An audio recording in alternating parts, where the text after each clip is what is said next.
saya Agus Ahmad, NIM 15142101, kelas 5A PGSD. Baik, pada video kali ini saya akan mengerjakan tugas mata kuliah media dan sumber belajar, di mana tugasnya itu mempresentasikan materi tentang klasifikasi media pembelajaran yang diampu langsung oleh Bapak Dr. Rustap I. Husain SAG MPD. Baik, langsung saja. Klasifikasi menurut para ahli ada beberapa cara untuk menggolongkan atau mengklasifikasikan media pembelajaran dengan dasar pertimbangan tertentu. Penggolongan media ini dapat juga dilakukan dengan berdasarkan pada ruang lingkup pengertian media menurut para ahli yang mengemukakannya. Berikut adalah klasifikasi media pembelajaran menurut beberapa ahli. Yang pertama, Kemp dan Dayton pada tahun 1985. Beliau mengemukakan media itu ke dalam 8 jenis, yakni yang pertama media cetakan, kedua media panjang, ketiga OHP dan transparansi, keempat rekaman dan auditape, yang kelima seri slide, yang keenam penyajian multimedia, yang ketujuh rekaman video dan film hidup, yang kedelapan komputer mesin.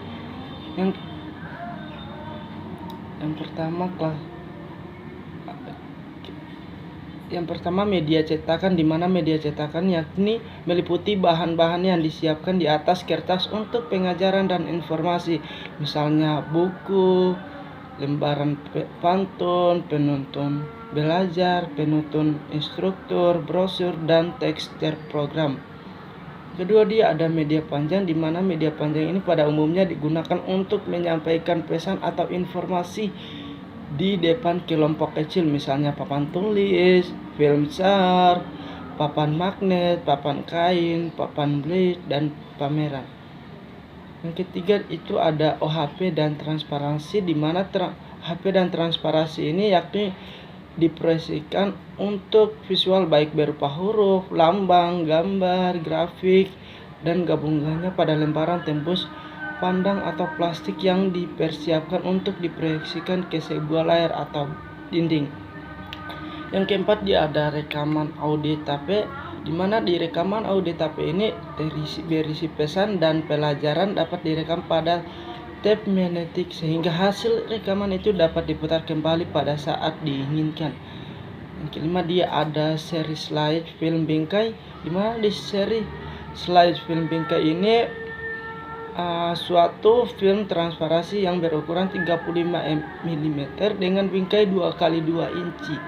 Bingkai tersebut dari karton atau plastik.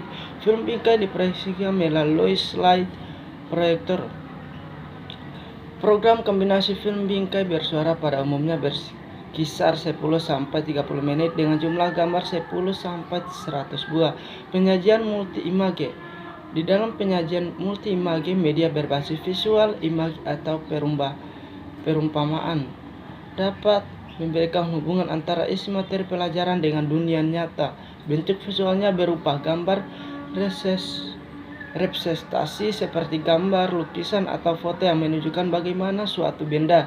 Diagram yang melukiskan hubungan konsep, organisasi, dan struktur materi. Yang ketujuh itu ada rekaman video dan film hidup.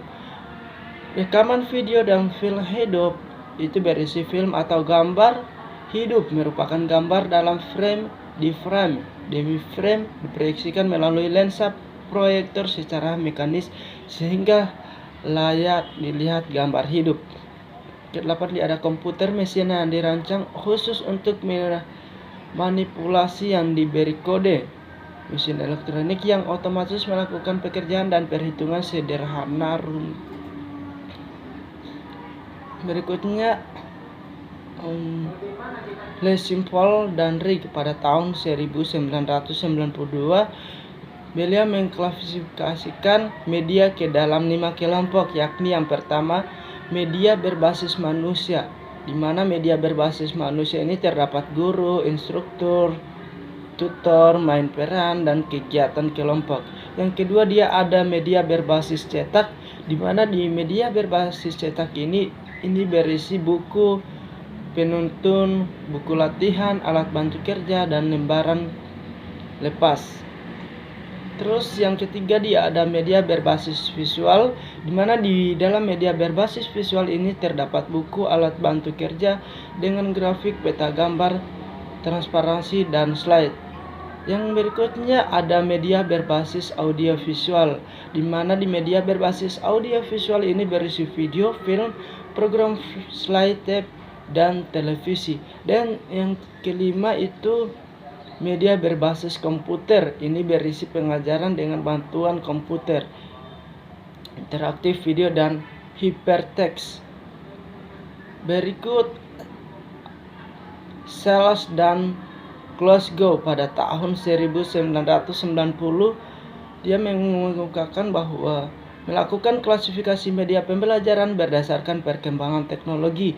Mereka membagi dalam dua kategori luas, yaitu yang pertama media tradisional dan pilihan media teknologi mutakhir.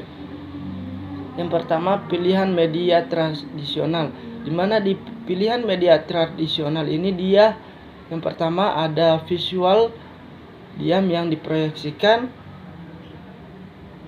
yang kedua ada visual yang tak diproyeksikan, yang ketiga ada audio, yang keempat ada penyajian multimedia, yang kelima dia ada visual dinamis yang diproyeksikan, yang keenam dia ada cetak, yang ketujuh dia ada permainan, yang kedelapan dia ada realita. Dimana yang pertama visual dalam yang diproyeksikan itu terdapat proyeksi opage atau tak tembus pandang. Yang kedua dia ada proyeksi overhead, yang ketiga dia ada slides, dan yang keempat dia ada film strips. Berikutnya film yang tidak diproyeksikan seperti gambar poster, foto, charts, grafik, diagram, pameran, papan info, dan papan bulu. Yang berikutnya audio, di mana di audio ini dia terdapat rekaman piringan, pita kaset, reel, cartridge. Yang berikutnya ada penyajian multimedia, di mana di dalam penyajian multimedia ada slide plus suara multi image. Dan yang kelima dia ada visual dinamis yang diproyeksikan itu seperti film, televisi, dan video. Yang keenam itu ada cetak, di mana di dalam cetak ini terdapat buku teks, modul teks terprogram, workbook, majalah ilmiah, berkala, lembaran, nepas, handout. Berikutnya ada permainan, di dalam permainan ini terdapat teka-teki dan simulasi. Dan yang ke-10 dia ada realita, di mana realita ini terdapat model dan spesimen. Contohnya manipulatif, peta boneka. Berikutnya ada klasifikasi berdasarkan bentuk dan ciri fisiknya.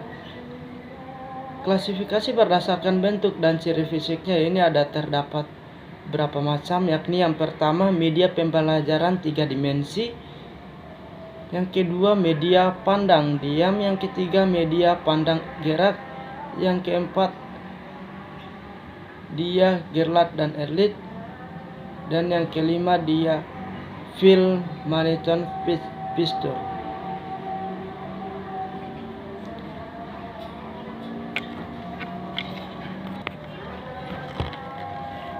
Di mana di media pembelajaran 2 dimensi yakni media yang penampilannya tanpa menggunakan media proyeksi dan berukuran panjang kali lebar saja, serta hanya diamati dari satu arah pandangan saja.